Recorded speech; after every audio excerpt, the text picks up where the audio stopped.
Konnichiwa! In my life, basta matabang vlogger. For today's video nga ay may lakad nga na naman yung ate Pat Tawag nga ng tawag sa akin niya si Tita Eva at gusto niya nga daw ako isama sa pupuntahan nila. At ako nga rin yung magiging driver dyan sa isang tricycle. Diyos may marimar. Dalawang tricycle nga kaming pupunta doon sa Maligaya. Ito nga yung pangalawang beses na nga nila magpunta doon at ako first time ko nga lang pupunta doon. Ngayon sinasabi nilang irrigation nga na malinis daw yung tubig. Pero bago nga kami pumunta doon, tumaan nga muna kami dito sa Alphamart. Nga kasi si Tita ng chichirya na babaunin nga namin at sinabi ko nga rin kay Tita na bilan niya na nga rin ako ng turong. E yun, binalan ako ni Tita at pagkatapos nga nun ay pinahawak ko nga muna kay Juniel at mag-drive na naman ang ate Pat. Medyo malayo-layo nga rin dito pinuntahan nga namin at dito na nga rin kami dumaan sa bukid. Hindi na nga rin ako nakapag-video ng maayos sa dinadaaran namin at nag-drive nga ako. Dito nga ay nakadaan na nga kami sa Maligaya at lalagpas pa nga kami dyan at medyo malayo-layo pa nga. Ito pa nga lang sa gawin dito ay medyo malinis na yung tubig. Eto na nga, nandito na kami. Oh my gosh, malinis nga siya. Sigurado nga din ako na mag-e-enjoy yung mga bata dito. Meron pa nga rin sa kabila at dun nga yung mas mababaw. Dito nga sa kabila ay medyo malalim na. Pero abot nga lang din yan yung mga ibang batang kasama namin. Binababa na nga din nila dyan yung mga baon namin. Tawang-tawa nga ako sa dala nilang dahon ng saging at pagdating nga dito ay lugas-lugas na. Ang ganda nga talaga dito at ang linis ng tubig kaya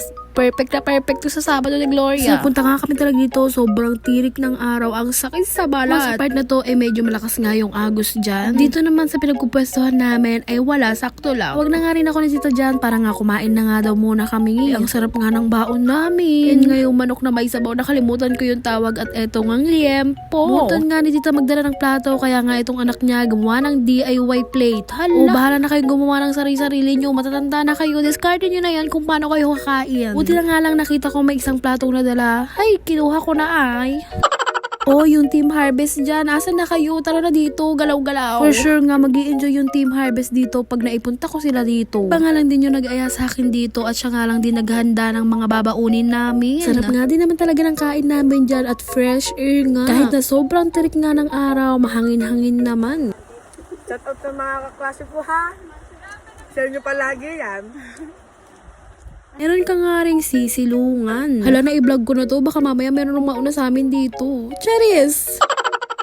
Dito na nga ako sa katirikan ng araw at binabantayan ko nga itong mga bata. Malakas nga kasi yung agos dito sa part na to. Alang din talaga ako magawa ng mga time na to. Wala lang, nagsusunog lang sa araw kahit matagal lang sunog.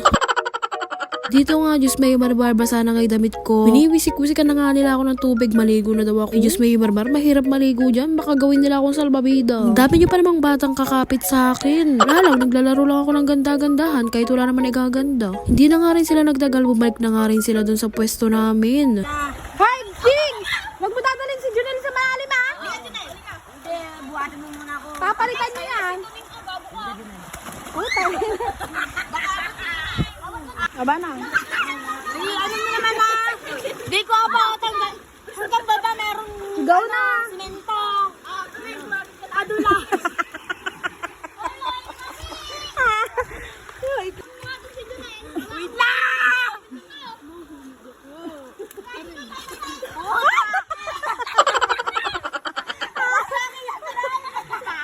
Pahinga yan! Wait lang. Bilis, tangik!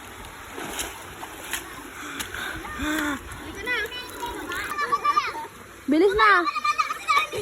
Tumayo ka na, may tumayo ka! Tangik! Guidelines! Ay, wag dyan sa dula! Ito nga sa part na to ay medyo malalim-lalim na nga pero naaabot pa rin nila. Si Junel nga ay hindi niya nga yan abot kaya tumatalon-talon na nga lang siya. Talaga naman ang sasaya ng mga itik na yan. Abay sa wakas, nakaligo na sila. Ay, ang sarap nga naman talaga dito pero hindi nga ako naligo dyan at mahirap nga umahon. Sila lang yung naligo dyan basta ako dito pa-chill-chill lang, wala lang, taga-video. Hihintay ko pa maluto yung liempo. Rigor, gusto ko ng liempo.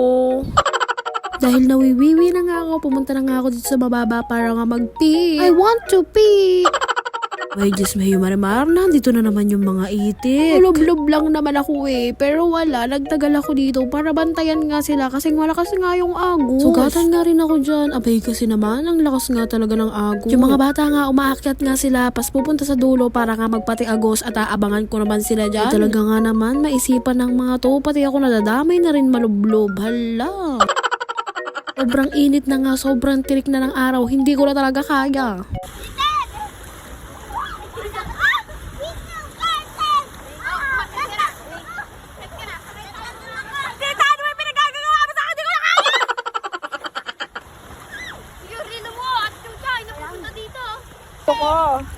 Sige nga. Pero gumagana pa siya. Ate ba? Ay, magbigay! Sige nga. Boy, peke. Sige na. Dadalhin mo pa dyan. Gumagana pa, Ace. Nisimulan na nga rin ihawin yung liempo dyan. Sinabay na nga rin yung pag-iihaw ng hotdog. Abay, ang sarap nga naman talaga ng binaaw ni tita. Tapos nga maluto ng hotdog, ay binigyan na nga rin ako ni tita. Abay, talaga nga naman, hindi ako ginugutom ng tita ko na to. Paano papayat talaga? May Diyos, may marmar, hindi ko nga alam na puno ng kamatsili to. Nangunguha nga lang sila Tito Bong dyan ng kamatsili, tsaka ako lang nalaman. Share ko nga lang din na dati nga nung bata ako, nagbebenta nga ako ng kamatsili. Talaga ba, ate pa? Bebenta nga rin ako ng bule. Kung sino nakakaalam sa buli dyan, just comment down below. Hali nga yung parang, nasa buko. Basta yun, bule. Binibenta namin yun, kilo-kilo nung bata ako. Ngayon nga, para wala na ako nakikita noon. Pero, di ko rin sure. Nandito lang ako sa gilid-gilid, namamapak ng buto ng liempo. Buto lang kasi yung binigay sa akin. So yun, sinisibot-sibot ko lang. At nanghingi na nga rin ako kay Kuya Mus ng liempo. Diyos mayo marimar, buto din yung binigay. At inaagaw pa na tong si Inte. O siya, wait lang Inte ta, kakagat lang ako. Bibigay ko na sa'yo. Diyos mayo marimar. Hindi ko talaga siya makagat. Hindi ko mahanap kung nasan yung laman. Noon, nakakagat na nga rin ako ng laman. Binigay ko na nga rin sa kanya. O bahala ka na dyan. Sa'yo na yan. Ngat-ngatin mo hanggat kaya mo. Maraming salamat nga tita sa pagsama mo sa akin dito. Kakain na nga dyan at eto nga't nakikisalo na nga lang ako kay Brianna. Wala lang, sumubo-subo lang naman ako at pagkatapos ko nga makisalo kay Brianna dito naman kay tita. Hindi nga ako kumuha ng sarili kong pagkain at sumusubo lang ako sa kanila. Kunti lang yun, as in, bahala ka dyan kung hindi ka maniniwala sa akin, hindi kita pipilitin. Hala! Ala, sana talaga next time makasama ko yung Team Harvest dito. Nakakainis naman kayo, galaw-galaw din. Free nga yung Team Harvest. Ang madalas lang namin maging problema ay bukel. Tinatawag nga namin bukel ay tricycle or motor or kahit ano, basta sasakyan. Ito nga sa part na to, gumagawa na sila ng kanya-kanya nilang tricks kung paano yung pagtalon. Ewan ko ba yung mga tawag dyan? Ano na yun? Backward? Hey, ewan ko ba? Ang gagaling nga nila dyan. Paano kaya yun? Kaya ko kaya yun? Hoy, hindi. May wag mong subukan. Masisira ang buhay mo. May dahil wala nga magawa, nagpabili nga dyan si tita ng baraha. Sumali nga lang ako, saglitan lang to. At ang ganda nga ng baraha ko, pero nag-miss deal nga nung time na yan. Ito nga sa part na to, nag-miss deal nga kasi talo ko siya.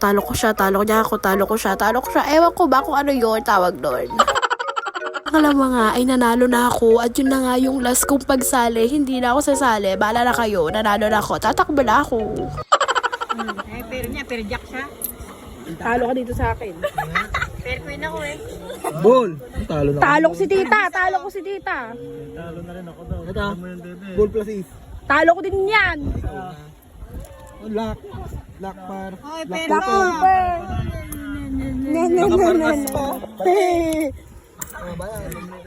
Ako yan pa, dito ka na. Ayaw mo? Sa akin to.